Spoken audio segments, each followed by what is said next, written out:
Really? Black.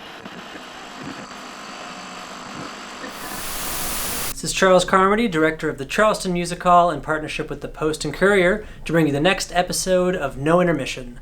Ladies and gentlemen, comedian Deshawn Mason. Now, hello, people at home. Thanks for tuning in. Right now, you're probably watching a lot of Netflix. So I've realized something interesting via my watching habits. I realized that I really enjoy watching horror movies, and I know what makes a good horror movie now. A really good horror movie can be defined by, you being able to see yourself in that situation, right? So, if I watch a movie with a serial killer, that checks out because, I could see myself at home minding my own business and then getting murdered, it makes sense. But ghost movies don't really have that because people in ghost movies do things that I personally would never do.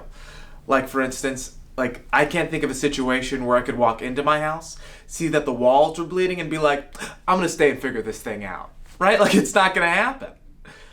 And that is one more reason why it doesn't make sense.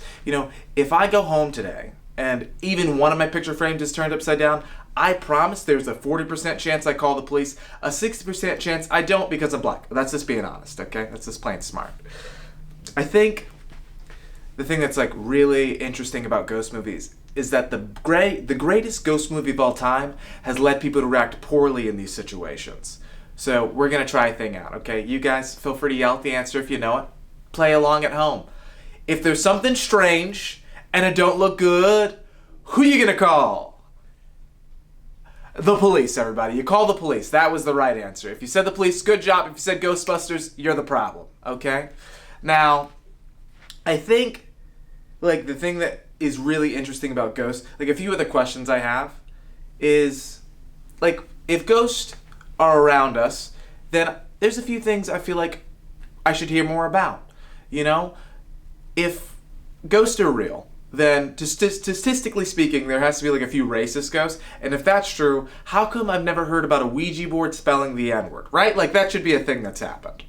Also, just side note, how many letters do you wait before you go ahead and get out of the Ouija board time? I feel like the first three letters, I'm it could be anything, N, I, G, second G, that's where I call it off, right? I think the only other thing I want to know about ghosts is, how do you become a ghost? That's what I really am interested in.